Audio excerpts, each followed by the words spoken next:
तेरे सामने सब कुछ हो रहा है, फिर भी तू पत्थर की तरह खड़ा है। पागल तो नहीं हो गया तू? सही कहा, पागल हूं मैं। अभी जो तू बोल रहा है उसे सुने बिना तेरे पीछे जो अन्याय हो रहा है उसे मेरी आंखें देख रही हैं। यही मेरा पागलपन है। बात देखो, थोड़ी देर पहले किसी ने रेकलेसली ड्राइव करके किसी को टक्कर मारकर हॉस्पिटल में भर्ती करवाया है। पश्चाताप करके पेशेंट के इलाज के लिए वो पैसे दे रहा है, ये तुम्हें लग रहा है, लेकिन वो बचने के लिए रिश्वत दे रहा है, ये सच है। और ये मुझे दिख रहा है, यही मेरा पागलपन है। हमने जिन लोगों को पकड़वाया उनमें से एक आजाद होकर बाहर घूम रहा है, ये देखकर तुम लोग कितने दुखी हो गए। अब तक हमने जिन 32 क्रिमिनल्स को पकड़वाया वो सब आजाद बाहर घूम रहे हैं। मतलब अभी तक हमने जो कुछ भी किया वो सब वेस्ट है क्या? मैं उसे वेस्ट नहीं होने दूंगा। यह है मेरी दुनिया, या मेरे अलावा कोई नहीं आता।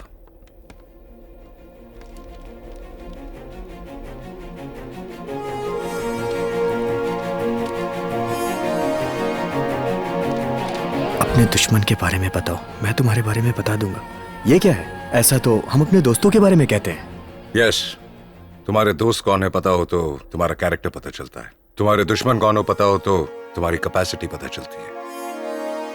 4 दिन पहले ये हमारा दुश्मन था जिसने रामास्वामी को मारा। वो न्याय के लिए लड़ने वाले एक समाज सेवक थे। सिर्फ एक चेन के लिए उन्हें इस तरह से मारा जा सकता है, इस बात पे मुझे शक हुआ। इसलिए मैं उन्हें पकड़ने के लिए बेचैन था। वहां मुझे कुछ इन्फॉर्मेशन मिली। ये देखो, इरफान अली का उसमें इन्वॉल्वमेंट है।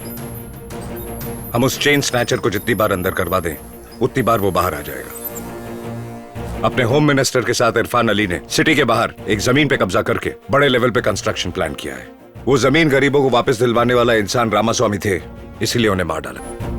किसी को शक ना हो इसीलिए चेन स्नैचिंग प्लान करके पुलिस को इस पे भरोसा दिलाकर केस क्लोज कर दिया। अब बताओ तुम, हमारा दुश्मन ये है या वो? अब तक हमने पकड़वाए 32 केसेस के साथ अपने शक के बिना पर मैंने इन्वेस्टिगेट किए 500 केसेस से जुड़े हैं ये फुल डिटेल्ड एनालिसिस। इनमें मौजूद हर क्राइम के पीछे चेन स्नैचिंग, बच्चों की किडनैपिंग, ऐसे बहुत से मैनिपुलेटेड प्लान छुपे हुए हैं। तुम लोगों को याद है कुछ दिन पहले किडनैप केस में बच्चों को बचाया था, वो भी पैसों के लिए नहीं हुआ था। पिछले महीने एक हॉस्पिटल में इनक्यूबेटर शॉर्ट सर्किट की वजह से 18 बच्चों की मौत की खबर तुम लोगों ने सुनी होगी। सारे बच्चे बाय बर्थ से शुगर की बीमारी के साथ पैदा हुए थे। मैं रोज जो पोलियो ड्रॉप्स देती हूँ उसी तरह ही उस दिन भी बच्चों को मैंने वही ड्रॉप्स दिए, लेकिन देते ही 10 मिनट में सब बच्चे मर गए।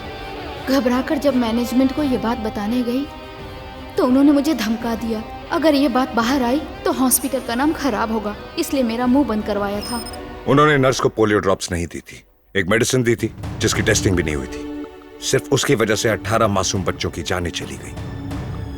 अगर ये सच बाहर आ जाता तो इंडिया के बाकी के फार्मा कंपनीज के गुनाहों का सच बाहर आ जाता, इसलिए इसे शॉर्ट सर्किट में मैनिपुलेट किया गया। इसे ईमानदारी से रिपोर्ट करने आए डॉक्टर रमाकांत जी का मुंह बंद करने के लिए उनकी बेटी को किडनैप किया। इस सारी मेडिकल माफिया को चलाने वाला धीरज चंद्रा है। ऐसे हर एक छोटे इमोशनल क्राइम के पीछे एक बड़ा ऑर्गेनाइज क्राइम हो रहा है। तुम्हें लगता है हर एक क्राइम के पीछे एक बड़ा ऑर्गेनाइज्ड क्राइम होगा? ये बात कैसे कह सकते हो? ठीक वैसे ही वो लोग हर बड़े क्राइम के पीछे एक छोटा क्राइम दिखाकर हम लोगों को धोखा दे रहे हैं, ये मैं कह रहा हूं।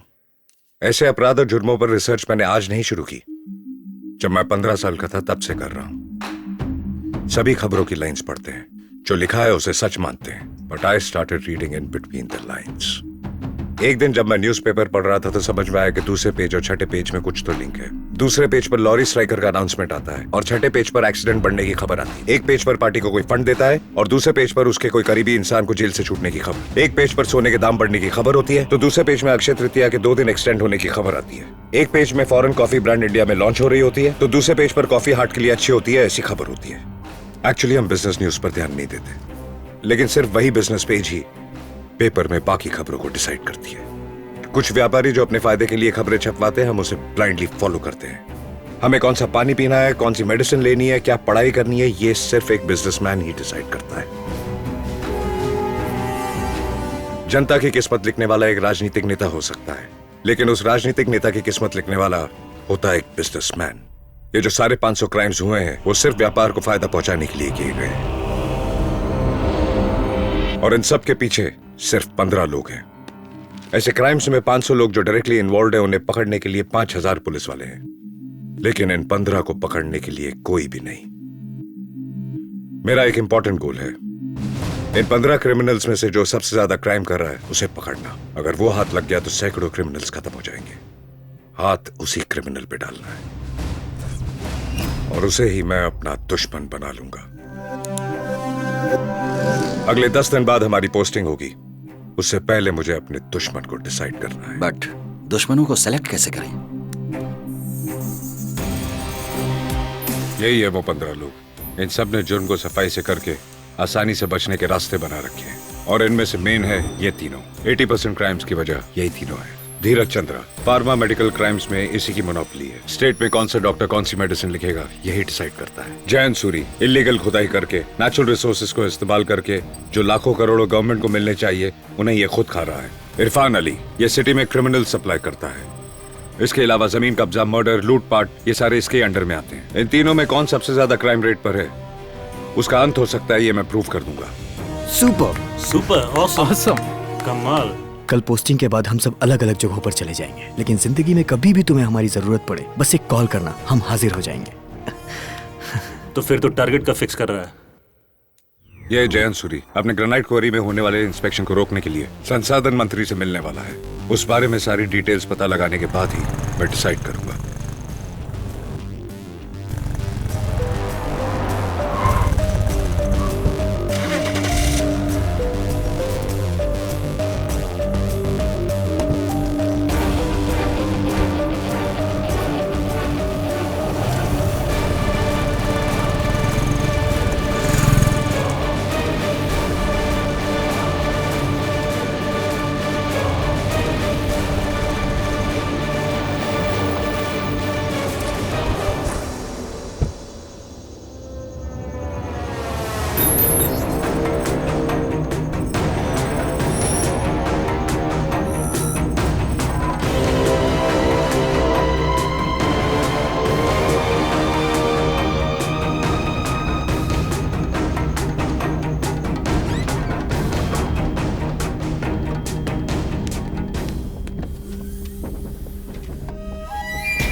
क्या बात है, तीनों लोग एक साथ हैं? अरे एक इंसान दूसरे इंसान के पैर छू रहा है, अब तो बदलो। चलो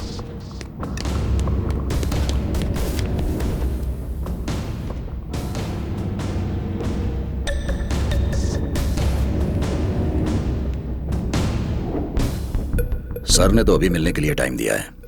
हाँ, सर से मिले हुए 2 महीने से ज्यादा हो गए। क्या यार ग्रेनाइट, वो मेरा बेटा है, उससे मिलने के लिए मुझे 2 महीने लग गए, फिर भी मंत्री के तौर पर मैं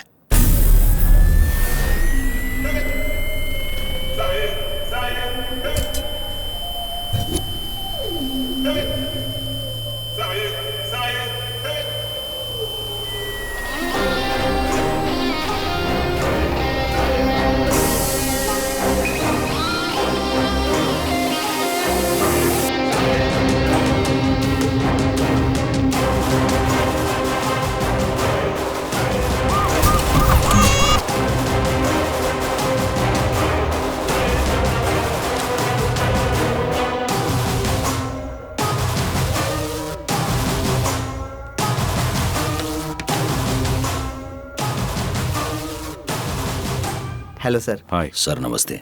हेलो सर। राजा। हाँ पापा, एक मिनट, प्रीति वेट करिए। हाँ हाँ।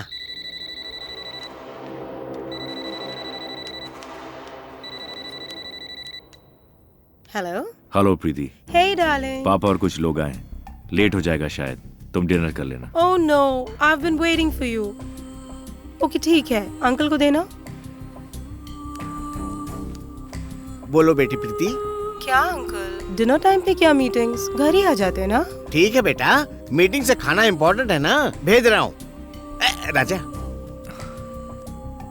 स्वीट हार्ट, मैंने ही बुलाया है, छोटी सी मीटिंग है, I join you later. I will be waiting for you.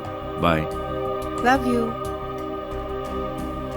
बच्ची ने तो सही कहा ना राजा, तुम्हारी सेहत का भी तो ध्यान रखना चाहिए ना। ठीक है पापा। हाँ राजा, अपने लोग सब तुम्हारे साथ हैं। मुझे एक जरूरी मीटिंग में जाना है, आप लोग आपस में बात कर लो, है ना राजा? Thank you Raja.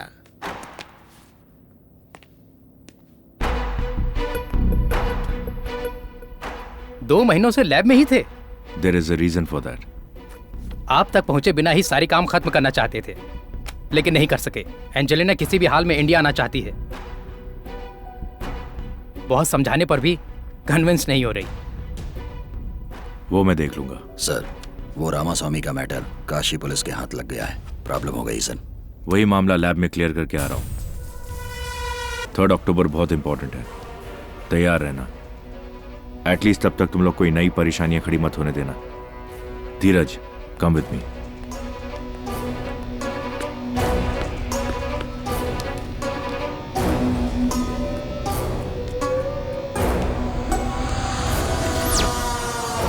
सर ने क्या कहा?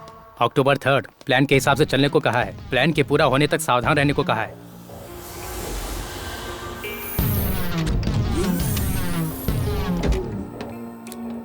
हाय, हेलो डॉक्टर।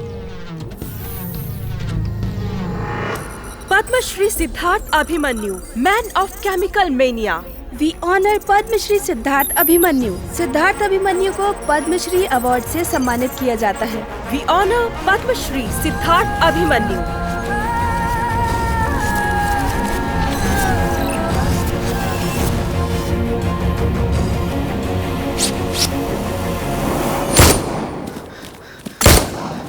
इतना अर्जेंटली क्यों बुलाया हमें? मैंने अपना दुश्मन सिलेक्ट कर लिया। सिद्धार्थ अभिमन्यु? क्या साइंटिस्ट सिद्धार्थ? तीनों में से एक को फिक्स करने गया था, लेकिन इन तीनों को इशारों पे नचाने वाला चौथा मिल गया। बाहरी दुनिया के लिए इज अ साइंस जीनियस, लेकिन सच में वो एक हार्डकोर व्हाइट कॉलर क्रिमिनल है। बेसिकली इन तीनों को अपने साथ मिलाकर पूरे क्राइम वर्ल्ड पर रूल कर रहा है। परसों जिस फंक्शन में सिद्धार्थ चीफ गेस्ट था, वहां सीएम बिना बुलाए चले आए थे। उन दोनों के बीच कुछ कनेक्शन तो था। हमने जिसे चेन स्नैचिंग में पकड़वाया था, उसे कोई प्रॉब्लम ना हो इसलिए उसे मार डाला। पहले उसकी छाती पर जात का नाम गोदा, फिर उसे मार डाला और उसकी लाश को विजयवाड़ा में फेंककर जाति के नाम पर दंगे करवा दिए। उसी एरिया में उसके इलीगल साइट्स हैं, वहां इंस्पेक्शन भी रुकवा दिया।